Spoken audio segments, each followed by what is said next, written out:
ପିଲାମାନେ ସମସ୍ତେ ସ୍କୁଲ ଆସିଛ? ଆମେ ଗୋଟେ ନୂଆ ବିଷୟ ପଢିଥିଲେ, ସେ ବିଷୟ ଅଧା ରଖିଥିଲେ, ସେ ବିଷୟ ଆଜି ପଢିବା ନେକ୍ସଟ ଦିନରେ କହିଥିଲେ ନା କି ଏଟା ଆରମ୍ଭ କରୁଛି। ତାହେଲେ କାଲି ଯୋଉ ବିଷୟଟା ପଢିଥିଲେ ସେ ବିଷୟ ନାଁ କଣ? ମାନେ ରାଜାଙ୍କ ନୂତନ ପରିଚ୍ଛଦ। ତାହେଲେ ସେ ବିଷୟ ପଢିଥିଲେ, ତମର ମନେ ଅଛି?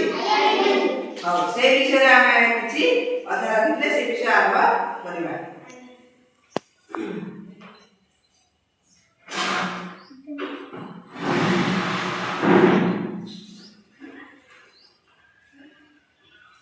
ତାହେଲେ ରାଜା ଭଲ ଶାସନ କରୁଥିଲେ, ଆଉ କଣ ନା ରାଜା ଭଲ ପ୍ରଜା ପାଳନ ବି କରୁଥିଲେ, ଆଉ କଣ ନା ରାଜାଙ୍କର ପ୍ରଧାନ ସୌକ ଥିଲା ବସ୍ତ୍ର, ନୂଆ ବସ୍ତ୍ର ପିନ୍ଧିବାର ପ୍ରଧାନ ସୌକ ଥିଲା। ବୁଝିପାରିଲ?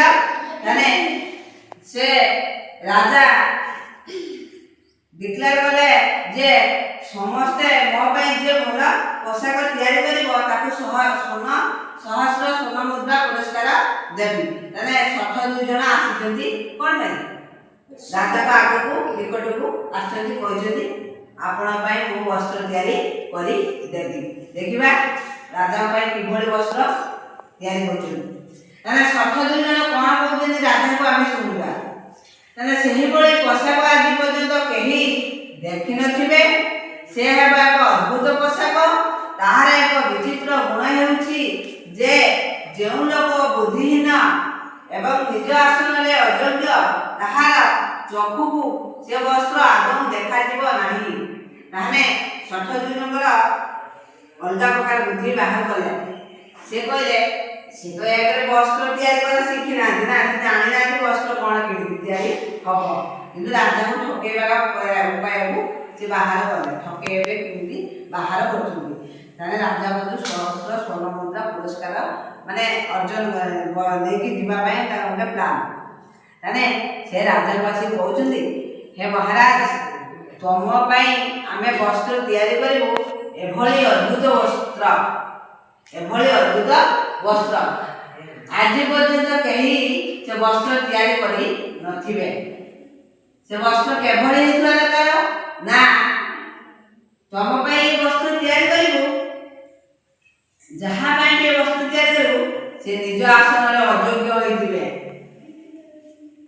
ଆଉ କ'ଣ ନା ସେ ଲୋକ ବୁଦ୍ଧିହୀନ ହେଇଥିବେ। ବୁଦ୍ଧିହୀନ ଅଯୋଗ୍ୟ ଯଦି ହେଇଥିବେ ସେ ବସ୍ତ୍ର ଆଦୌ ତାଙ୍କୁ ଦେଖାଯିବ ନାହିଁ। ରାଜା ଆଶ୍ଚର୍ଯ୍ୟ ହେଇଗଲେ, କ'ଣ ଏଭଳି କଥା ହେଲାଣି, ଇଏ ଚମତ୍କାର ପୋଷାକ କିଏ ଆଜି ପର୍ଯ୍ୟନ୍ତ ଶୁଣି ନଥିଲି କି ଆଜି ପର୍ଯ୍ୟନ୍ତ ଦେଖିନଥିଲି, ଏବେ ଜାଣିବି ନଥିଲି। ବସ୍ତ୍ର ଅଛି, ଯଦି ନିଜ ଆସନରେ ଅଯୋଗ୍ୟ ବସ୍ତ୍ର ଆଖିକି ଦେଖାଯିବନି, ନିଜେ ଯଦି ବୁଦ୍ଧିହୀନ ଏ ବସ୍ତ୍ର ଦେଖାଯିବନି, ତାହେଲେ ଆମେ କ'ଣ କଲେ? ରାଜା ପୁରା ଆଶ୍ଚର୍ଯ୍ୟ, ହଁ ଏଭଳି ମୁଁ ତ ନିଜେ ଭଲ ଶାସନ କରା ଶିଖିଛି ନା, ମୁଁ ଭଲ ଶାସନ ଶିଖିଛି, ଭଲ ଶାସନ କରୁଛି, ପ୍ରଜାମାନଙ୍କର ଭଲ ଯତ୍ନ ନେଉଛି, ତାହେଲେ ମୋର କ'ଣ ଅସୁବିଧା? ହଁ, ମୋ ପାଇଁ ବସ୍ତ୍ର ତିଆରି କର, ରାଜା କହିଲେ, ନୁହଁ କି? ରାଜା ଭାବି ଏହା ନିଶ୍ଚୟ ଏକ ଅଦ୍ଭୁତ ପରିଚ୍ଛଦ ହେବ। ମାନେ ରାଜା ଭାବିଲେ ଏହା ଏକ ନୂତନ ବସ୍ତ୍ରଟି ହେବ। ସେ କାରିଗର 2 ଜଣଙ୍କୁ ପଚାରିଲେ, ଏପରି ଏକ ପରିଚ୍ଛଦ ତିଆରି କରିବାରେ କେତେ ଅର୍ଥ ଖର୍ଚ୍ଚ ହେବ? ତାହେଲେ କେତେ ଟଙ୍କା ଖର୍ଚ୍ଚ ହେବ? ବୁଝିପାରିଲ?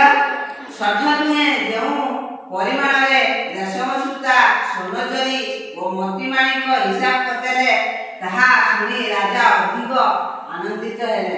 ରାଜାଙ୍କର ଧନରତ୍ନରେ ଅଭାବ ନାହିଁ, ଧନରତ୍ନ ମୋତିମାଣିକର ଅଭାବ ନାହିଁ, କିନ୍ତୁ ତାଙ୍କୁ ପରଫେକ୍ଟ ଜିନିଷ ଦରକାର। ବୁଝିପାରିଲ? ତାହେଲେ 62 ଜଣ ଯଦି ଗୋଟେ ବସ୍ତ୍ର ତିଆରି କରିବେ, ତାହେଲେ ସେ ବସ୍ତ୍ରରେ ସାମଗ୍ରୀଟାକୁ ତ ରାଜାକୁ ଜଣେଇବେ ନା, ଏ ଜିନିଷ ଦରକାର, ନୁହଁ କି? କହୁନ? ହଁ, ତାହେଲେ ସେ 62 ଜଣ କ'ଣ ସବୁ ଚାହିଁଛନ୍ତି ନା ରେଶମ ସୂତା, ସ୍ୱର୍ଣ୍ଣଜରି, ମୋତିମାଣିକ ହେଲା ହିସାବ ଦେଲେ। ତାହା ଶୁଣି ରାଜା ଅଧିକ ଆନନ୍ଦିତ। ହଁ, ଏଭଳି ପୋଷାକ, ମୋ ପୋଷାକରେ ଏଭଳି ଜିନିଷ ଲାଗିବ, ଏଭଳି ଜିନିଷ লাগিব ସ୍ୱର୍ଣ୍ଣ ଜରି ମୋତି ମାଣିକ ନୁହେଁ କି ଆଉ କ'ଣ ରେଶମ ସୂତା ବୁଝିପାରିଲ ହେଠୁ ରାଜା କହିଲେ ଭଲ ପୋଷାକ ହବ ଆଉ ସେ ତାହେଲେ ବହୁତ ଖୁସି ଆନନ୍ଦିତ ହୋଇଗଲେ ସେ ଭାବିଲେ ଏହିଭଳି ମୂଲ୍ୟବାନ ପୋଷାକ ତ ମୋ ଭଣ୍ଡାରରେ ନାହିଁ ତାହେଲେ ରାଜା ଭାବିଲେ ମୁଁ ପ୍ରତ୍ୟେକ ଦିନ ମୋର ପ୍ରଧାନ ସଉକ ହେଲା ବସ୍ତ୍ର ପିନ୍ଧିବାର କିନ୍ତୁ ମୋର ଭଣ୍ଡାରରେ ଏଭଳି ପୋଷାକ ମୋ ପାଖରେ ନାହିଁ ଏଭଳି ପୋଷାକ ମୋ ପାଖରେ ନାହିଁ କ'ଣ ଏ ସ୍ୱର୍ଣ୍ଣ ଜରି ମୋତି ମାଣିକ ଆଉ କ'ଣ ରେଶମ ସୂତାର ବସ୍ତ୍ରରେ ମୋ ପାଖରେ ନାହିଁ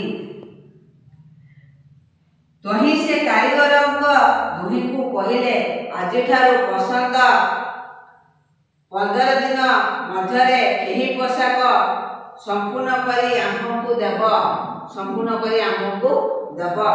ତାହେଲେ ରାଜା କହିଲେ ଆଜିଠାରୁ 15 ଦିନ ପର୍ଯ୍ୟନ୍ତ ମୋ ପାଇଁ ପୋଷାକ ତିଆରି କରି ଦେବ ଏହି ମୂଲ୍ୟବାନ ପୋଷାକ ପିନ୍ଧି ଆମେ ଏଥର ଆମ ଜନ୍ମଦିନ ପାଳନ କରିବୁ ରାଜାଙ୍କର ଆଗକୁ ଆସୁଛି ଜନ୍ମଦିନ ତାହେଲେ ପୋଷାକ ପିନ୍ଧି ସେ ରାଜାକୁ କ'ଣ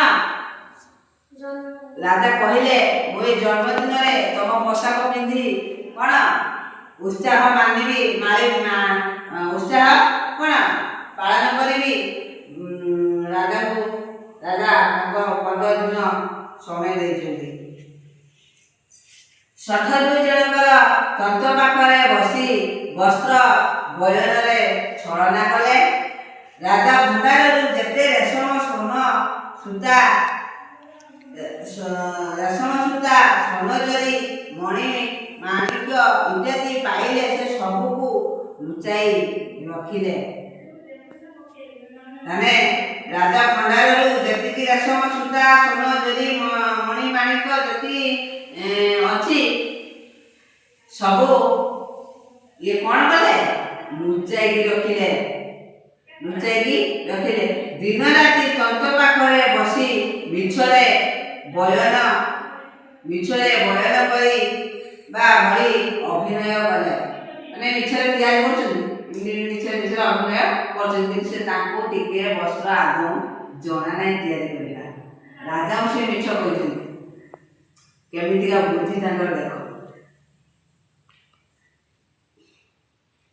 ଦିନକୁ ଦିନ ସେ ଦୁହିଁଙ୍କୁ ରାଜା ଭଣ୍ଡାରରୁ ଅଧିକରୁ ଅଧିକ ପରିମାଣ ସ୍ୱର୍ଣ୍ଣ ଜରି ଓ ମଣିମୁକୁତା ଇତ୍ୟାଦି ମିଳିଲା ଦିନକୁ ଦିନ ଆଜି କିଛି ମିଳିଗଲା କାଲି କିଛି ମିଳିଲା ପ୍ରତ୍ୟେକ ଦିନ ସେ ଅର୍ଡର ଦେଲେ ଆଜି ସ୍ୱର୍ଣ୍ଣ ଜରି ଦରକାର ରେଶମ ସୂତା ଦରକାର ମୋତି ମାଣିକ ଦରକାର ସେ ସବୁ ଆଣିକି ପ୍ରଜାମାନେ ଆଣିକି ସେ ସଠ କାରିଗରଙ୍କ ପାଖରେ ଆଣିକି ରଖିଲେ ତାକୁ ପ୍ରତ୍ୟେକ ଦିନ ଅଧିକରୁ ଅଧିକ ମୋତି ମାଣିକ ଜିନିଷ ସବୁ ମିଳିଗଲା ବୁଝିପାରିଲ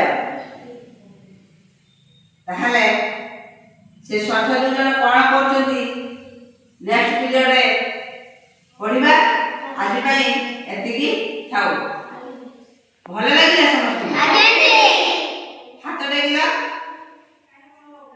ସମସ୍ତଙ୍କୁ ଭଲ ଲାଗିଲା ସେ କାରିଗର 2 ଜଣ କ'ଣ ଥିଲେ ଠକ ହଁ ସେ କ'ଣ ରାଜାଙ୍କୁ କେବେ ବସିଛନ୍ତି ହଉ ଦେଖିବା ଆଗକୁ ଆଉ ବୁଝିପାରିଲ ଆଜି ପାଇଁ ମୁଁ ଏଇଠି ଶେଷ କରୁଛି ନେକ୍ସଟ ଭିଡ଼ିଓରେ ପଢ଼ିବା।